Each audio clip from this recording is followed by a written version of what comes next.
আসসালামু আলাইকুম প্রিয় শিক্ষার্থীরা, আশা করি তোমরা ভালো আছো। আমি শিরিন আক্তার ইয়াসমিন, সহযোগী অধ্যাপক। আজ আমি অনার্স থার্ড ইয়ারের ক্লাস নিব। দ্বিতীয় বিশ্বযুদ্ধ পরবর্তী আন্তর্জাতিক রাজনীতি এই কোর্সে ক্লাস নিব। Course code PS 303। আজকের আলোচনার বিষয়বস্তু হলো শক্তিসাম্য বা ব্যালেন্স অফ পাওয়ার। পৃথিবীতে শান্তিপূর্ণভাবে সহাবস্থানের জন্য শক্তিসাম্য বা ব্যালেন্স অফ পাওয়ার একান্ত জরুরি। শক্তিসাম্য কথাটি অতি প্রাচীন হলো, বর্তমানে আন্তর্জাতিক রাজনীতিতে এই বিষয়টি অত্যন্ত গুরুত্বের সাথে আলোচিত হচ্ছে। প্রাচীন গ্রীসের নগর রাষ্ট্রের শাসক গোষ্ঠীদের ভিতর থেকে শক্তিসাম্য চিন্তাটি বিকশিত হয়েছে। পামার ও পার্কিন্সের মতে বর্তমানে আন্তর্জাতিক রাজনীতি একটা প্রধান নীতি হিসেবে শক্তিসাম্যের গুরুত্ব বজায় রেখেছে। মর্গেনথাউ শক্তিসাম্য নিয়ে অনেক আলোচনা করেছেন। তার মতে পদার্থবিজ্ঞান, জীববিজ্ঞান,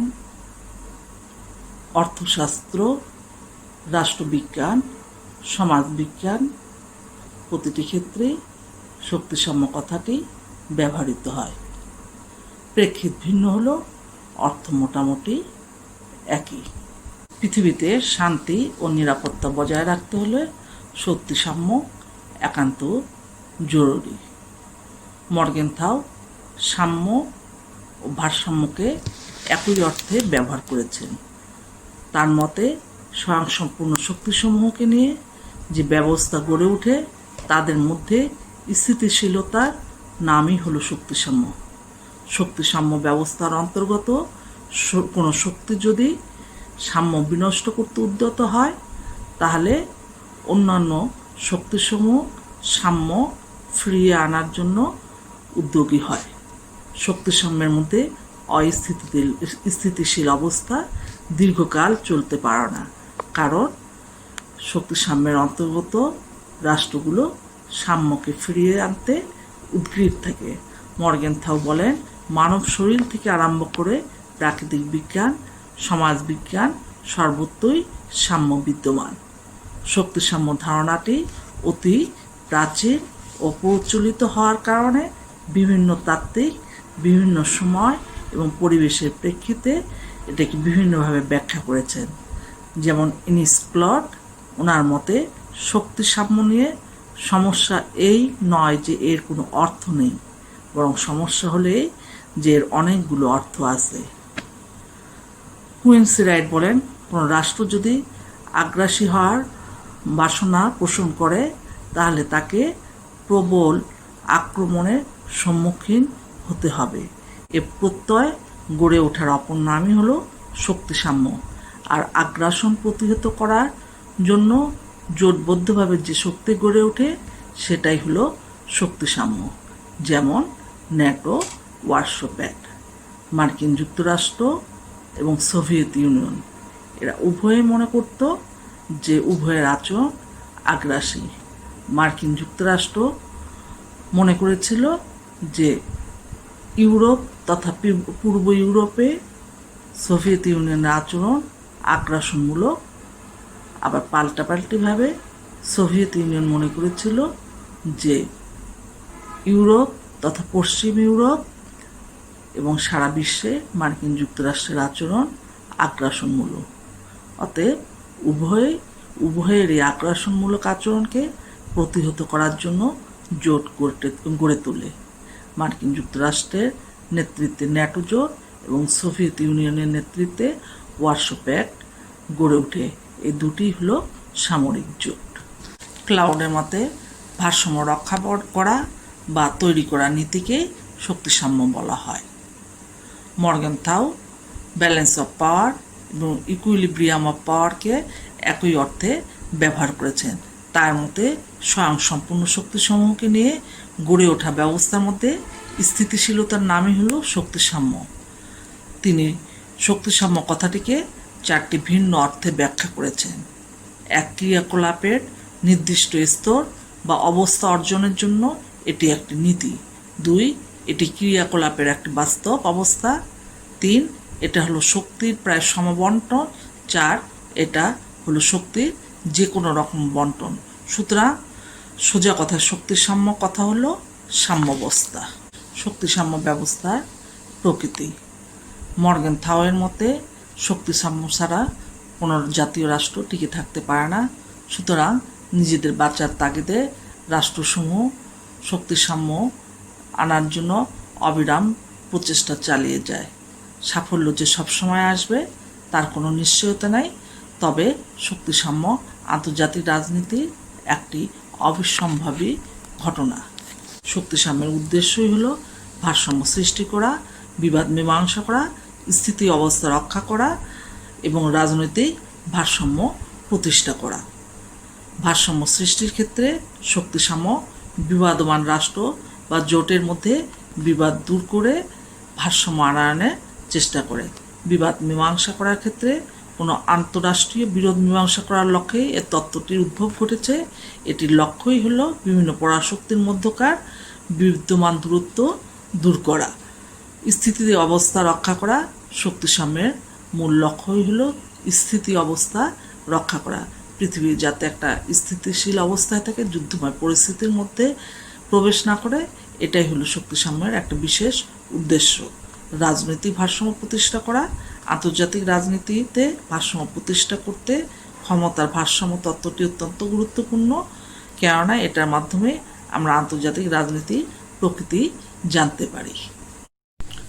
পামার এবং পার্কিন্স শক্তিসাম্যের প্রকৃতি বিশ্লেষণ করে শক্তিসাম্যের 7টি বৈশিষ্ট্যের কথা উল্লেখ করেছেন। প্রথমত, শক্তিসাম্য বলতে একটা ভারসাম্য অবস্থাকে বোঝায়। এই ভারসাম্য অবস্থা নিরন্তর এবং বিরামহীনভাবে পরিবর্তিত হয়, আর শক্তিসাম্য সর্বদাই ভারসাম্যহীনতার দিকেই পরিচালিত হয়। দ্বিতীয়ত, শক্তিসাম্যকে ঈশ্বরের দান বলে গ্রহণ করা সম্ভব নয়, কারণ শক্তিসাম্যে মানুষ সক্রিয়ভাবে অংশগ্রহণ করে। তৃতীয়ত, শক্তিসাম্যের স্থিতি অবস্থা বজায় রাখা দরকার এর অস্তিত্বের জন্য, তবে মনে রাখতে হবে যে শক্তিসাম্যকে সর্বদা পরিবর্তনশীল ও গতিশীল রাখতে হবে। চতুর্থত, শক্তিসাম্য প্রতিষ্ঠিত হয়েছে এটা কিভাবে অনুধাবন করা যাবে এটা স্পষ্টভাবে উল্লেখ করতে হবে। পঞ্চমত, শক্তিসাম্যের আরেকটি বৈশিষ্ট্য হচ্ছে এটাকে বাস্তব অবস্থা এবং ব্যক্তিকেন্দ্রিক উভয় দৃষ্টিকোণ থেকে ব্যাখ্যা করা প্রয়োজন। এই উভয় দৃষ্টিকোণ থেকে ব্যাখ্যা করার ক্ষেত্রে প্রবক্তা হলেন ঐতিহাসিক এবং রাষ্ট্রনায়কগণ। ঐতিহাসিকদের মতে যখন পরস্পর বিরোধী গোষ্ঠী সমান ক্ষমতার অধিকারী হয় তখনই শক্তিসাম্য প্রতিষ্ঠিত হয়, আর রাষ্ট্রনায়কদের মতে যখন নিজ রাষ্ট্র অপর রাষ্ট্রের থেকে অধিক শক্তিশালী হয় তখনই শক্তিসাম্য প্রতিষ্ঠিত হয়। ষষ্ঠত, গণতান্ত্রিক এবং একনায়কতান্ত্রিক উভয় রাষ্ট্রের পক্ষে শক্তিসাম্য প্রতিষ্ঠিত করা সম্ভব হবে না যদি রাজনৈতিক, অর্থনৈতিক, সামরিক এবং রাষ্ট্রের ভৌগোলিক অবস্থান অনুকূলে না হয়। সপ্তমত, শক্তিসাম্য সর্বদা বৃহৎ শক্তিবর্গের অনুকূলে থাকে। সাধারণত রাষ্ট্রগুলো জোটভুক্ত হয়ে বা শিবিরভুক্ত হয়ে শক্তিসাম্য বজায় রাখে। শক্তিসাম্য নমনীয় এবং অনমনীয় দুই ধরনেরই হয়। যদি একটি রাষ্ট্র তার নীতি এবং অন্য রাষ্ট্রের সঙ্গে তার সম্পর্ক নিজ প্রয়োজনে সহজে পরিবর্তন করতে পারে তবে সেটা হলো নমনীয় শক্তিসাম্য। আর যদি কোনো রাষ্ট্র তার নীতি এবং অন্য রাষ্ট্রের সঙ্গে সম্পর্ক নিজ প্রয়োজনে সহজে পরিবর্তন করতে না পারে তবে সেটা হলো অনমনীয় শক্তিসাম্য। শক্তিসাম্য রক্ষার কৌশলসমূহ। বিশেষজ্ঞ এবং চিন্তাবিদদের মধ্যে পৃথিবীতে শান্তি ও নিরাপত্তা বজায় রাখতে হলে শক্তিসাম্য বজায় রাখা প্রয়োজন। তাদের মতে শক্তি সাম্য রক্ষার কতগুলো কৌশল রয়েছে, যেমন বিভাজন ও শাসন, ডিভাইড অ্যান্ড রুল, মৈত্রী জোট, অ্যালায়েন্সেস, যুদ্ধ আয়োজন এবং নিরস্ত্রীকরণ, আর্মামেন্টস অ্যান্ড ডিসআর্মামেন্টস, ক্ষতিপূরণ, কম্পেনসেশনস, হস্তক্ষেপ, ইন্টারভেনশন, সংঘর্ষ নিবারক রাষ্ট্র বা বাফার স্টেট। বিভাজন ও শাসন, ডিভাইড অ্যান্ড রুল। বিভাজন ও শাসন নীতি এটা শক্তি সাম্যের একটা বহু প্রাচীন নীতি। সপ্তদশ শতকে এই নীতির বহুল ব্যবহার পরিলক্ষিত হয়। ফরাসিরা জার্মানিদের দুর্বল করার জন্য এই নীতি কার্যকরভাবে ব্যবহার করে। একইভাবে ঐক্যবদ্ধ ইউরোপের বিরোধিতায় রাশিয়ার উৎসাহ একই নীতিরই বহিঃপ্রকাশ। আবার দ্বিতীয় বিশ্বযুদ্ধের পর যখন জার্মানিকে বিভক্ত করা হয়, সেটাও এই নীতিরই বহিঃপ্রকাশ। কারণ মিত্রশক্তি জার্মানিকে বিভক্ত করে দুর্বল করতে চেয়েছিল এই কারণে যে জার্মানি যদি একত্রিত থাকে তাহলে আবার শক্তিশালী রূপে আবির্ভূত হবে। অতএব জার্মানিকে বিভক্ত করে দিলে জার্মানির শক্তি কমে যাবে। বার্লিন প্রাচীরের মাধ্যমে এই বিভক্তিকরণ সম্পন্ন করা হয়। পূর্ব জার্মানিতে কমিউনিস্ট সরকার এবং পশ্চিম জার্মানিতে গণতান্ত্রিক সরকারকে বসানো হয়। আবার একইভাবে কোরিয়াকে বিভক্ত করা হয়। কোরিয়া দীর্ঘকাল ধরে জাপানের অধীন ছিল। দ্বিতীয় বিশ্বযুদ্ধে জাপান পরাজিত হওয়ার পর কোরিয়াকে স্বাধীনতা দেওয়া হয়, কিন্তু কোরিয়াকে দুই ভাগে ভাগ করে দেওয়া হয়, উত্তর কোরিয়া কমিউনিস্ট বলয়ে এবং দক্ষিণ কোরিয়া গণতান্ত্রিক বলয়ে। সোভিয়েত ইউনিয়ন, চীন, মার্কিন যুক্তরাষ্ট্র প্রত্যেকেই মনে করেছে যে কোরিয়াকে যদি বিভক্ত করে দেওয়া হয় তাহলে সেটা তাদের জন্য নিরাপদ। মৈত্রী জোট বা অ্যালায়েন্সেস, শক্তি সাম্য রক্ষাতে দুই বা ততোধিক দেশের সংঘবদ্ধ হওয়াকে মৈত্রী জোট বলে। অধিকাংশ সময় এই মৈত্রী জোটের স্থায়িত্ব খুব কম হয়। বিভিন্ন রাষ্ট্রের মধ্যে মনের মিল না হলেও তারা মৈত্রী জোটে আবদ্ধ হয় এই কারণে যে এক্ষেত্রে একটি সাধারণ শত্রু থাকে এবং যতদিন পর্যন্ত এই সাধারণ শত্রু বিদ্যমান, যতদিন পর্যন্ত এই শত্রুর বিনাশ সাধিত না হয়, ততদিন পর্যন্ত তারা একত্রিত থাকে এবং এই শত্রুর বিনাশ হলে তারা আবার বিচ্ছিন্ন হয়ে যায়। যেমন দ্বিতীয় বিশ্বযুদ্ধের ক্ষেত্রে এই ঘটনাটি ঘটে। মিত্রশক্তি যেখানে সোভিয়েত ইউনিয়ন, মার্কিন যুক্তরাষ্ট্র, ব্রিটেন, ফ্রান্স ছিল, এদের সাধারণ শত্রু হিটলার তথা জার্মানি। আর হিটলার জার্মানি, ইতালি ও জাপানের সমন্বয়ে অক্ষশক্তি গড়ে তোলে। দ্বিতীয় বিশ্বযুদ্ধে যখন জার্মানি পরাজয় হলো তখন এই মিত্রশক্তির মধ্যে ভাঙন দেখা দিল। 1945 সালে ওয়েস্টমিনিস্টার কলেজে চার্চিল সমাবর্তন অনুষ্ঠানে বক্তব্য দানকালে বলেন যে যুদ্ধকালীন মৈত্রী ও জোটের সমাপ্তি ঘটেছে। সোভিয়েত ইউনিয়ন অদূর ভবিষ্যতে কী করবে এটা বলা সম্ভব নয়, তবে সোভিয়েত ইউনিয়নের আচার আচরণ, চালচলন সন্দেহের উদ্রেক করে। মোট কথা, গোটা মহাদেশের উপর এক লৌহ যবনিকা নেমে আসছে।